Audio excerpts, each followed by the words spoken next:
আপনারা সুযোগ দিলে প্রয়োজনীয় কিছু অত্যাবশ্যকীয় সংস্কার কাজ শেষ করেই আমরা আপনাদের কাঙ্ক্ষিত নির্বাচন আয়োজন করব। নির্বাচনের ট্রেন যাত্রা শুরু করেছে, এটা আর থামবে না। আমাদের সবচেয়ে গুরুত্বপূর্ণ কাজ হচ্ছে একটি অবাধ সুষ্ঠু নির্বাচন আয়োজনের মধ্য দিয়ে নির্বাচিত সরকারের কাছে দায়িত্ব হস্তান্তর।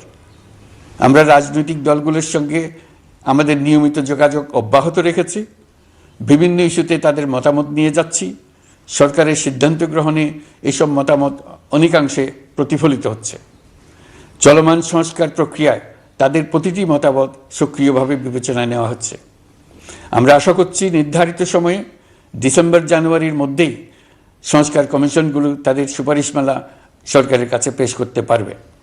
তাদের সুপারিশ নিয়ে আমরা রাজনৈতিক দলগুলোর সঙ্গে ক্রমাগতভাবে আলোচনায় বসব।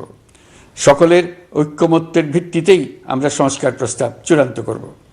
নির্বাচন কবে হবে এই প্রশ্ন আপনাদের সবার মনেই আছে, আমাদের মনেও সারাক্ষণ আছে।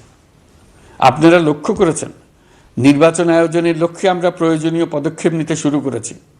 কয়েকদিনের মধ্যে নির্বাচন কমিশন গঠন হয়ে যাবে। তারপর থেকে নির্বাচন আয়োজন করার সমস্ত দায়িত্ব তাদের উপর বর্তাবে।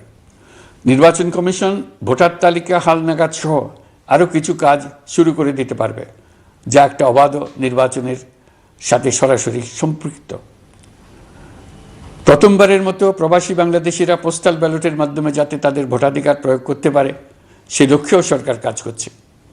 তবে আমরা মনে করি না যে একটা নির্বাচন কমিশন গঠন করে দিলেই নির্বাচন আয়োজনে আমাদের দায়িত্ব শেষ। রাষ্ট্র ব্যবস্থায় সংস্কার আমাদের এই সরকারের অন্যতম অঙ্গীকার।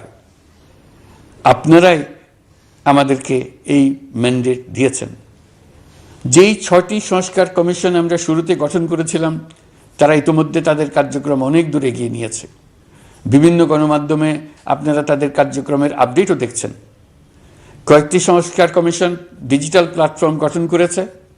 আমার অনুরোধ, আপনারা এই প্ল্যাটফর্মে উৎসাহ সহকারে আপনাদের মতামত জানাতে থাকুন। প্রথম 6টি সংস্কার কমিশনের মধ্যে একটি হলো নির্বাচন সংস্কার কমিশন। নির্বাচন অনুষ্ঠানের জন্য এই কমিশনের সুপারিশমালা অত্যন্ত জরুরি। তাদের প্ল্যাটফর্মে যান, আপনার মতামত খোলাখুলিভাবে তুলে ধরুন। আপনি দেশের মালিক, আপনি বলে দিন আপনি কি চান, কিভাবে চান। নির্বাচন নিয়ে আপনাদের সকল বক্তব্য বিনা দ্বিধায় বলতে থাকুন। আপনার মনের কথা তুলে ধরুন। আমার অনুরোধ, সংস্কারের কথাটাও একই সঙ্গে বলুন। সংস্কারকে পাশ কাটিয়ে যাবেন না। নির্বাচনের কথা বলার সঙ্গে নির্বাচন ও অন্যান্য ক্ষেত্রে সংস্কারের কথাটিও বলুন। সংস্কার হলো জাতির দীর্ঘমেয়াদী জীবনী শক্তি। সংস্কার জাতিকে, বিশেষ করে আমাদের তরুণ তরুণীদের নতুন পৃথিবী সৃষ্টির সুযোগ দেবে। জাতিকে বঞ্চিত করবেন না। নির্বাচন আয়োজনে যে সংস্কার কমিশনের সুপারিশমালায় রাজনৈতিক দলসমূহ এবং দেশের সকল মানুষের মতামত অপরিহার্য, সেই কমিশন হলো সংবিধান সংস্কার কমিশন। এই সুপারিশমালার যে অংশ সকলের কাছে গ্রহণযোগ্য হবে তার ভিত্তিতে নির্বাচনী আইন সংশোধন করতে হবে। সমান্তরালভাবে ভোটার তালিকাও হালনাগাদ করার প্রক্রিয়া চলতে থাকবে। আমি নিশ্চিত নই সংস্কার প্রস্তাব সমূহ বাস্তবায়নের সুযোগ আমরা কতটুকু পাব। তবে আমি আপনাদের কথা দিচ্ছি, আপনারা সুযোগ দিলে প্রয়োজনীয় কিছু অত্যাবশ্যকীয় সংস্কার কাজ শেষ করেই আমরা আপনাদের কাঙ্ক্ষিত নির্বাচন আয়োজন করব। ততদিন পর্যন্ত আমি আপনাদের ধৈর্য ধারণ করার অনুরোধ করব। আমরা চাইব আমরা যেন এমন একটি নির্বাচন ব্যবস্থা সৃষ্টি করতে পারি যা যুগ যুগ ধরে অনুসরণ করা যাবে। এর ফলে সাংবৎসরিক রাজনৈতিক সংকট থেকে আমাদের দেশ রক্ষা পাবে। এই জন্য প্রয়োজনীয় সময়টুকু আমি আপনাদের কাছ থেকে চেয়ে নিচ্ছি।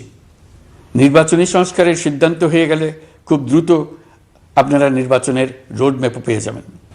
নির্বাচনের ট্রেন যাত্রা শুরু করেছে, এটা আর থামবে না। কিন্তু যেতে যেতে আমাদের অনেকগুলো কাজ সেরে ফেলতে হবে। এই ট্রেন শেষ স্টেশনে কখন পৌঁছবে সেটা নির্ভর করবে কত তাড়াতাড়ি আমরা তার জন্য রেল লাইনগুলো বসিয়ে দিতে পারি, আর তা হবে রাজনৈতিক দলসমূহের ঐক্যমত্যের মাধ্যমে।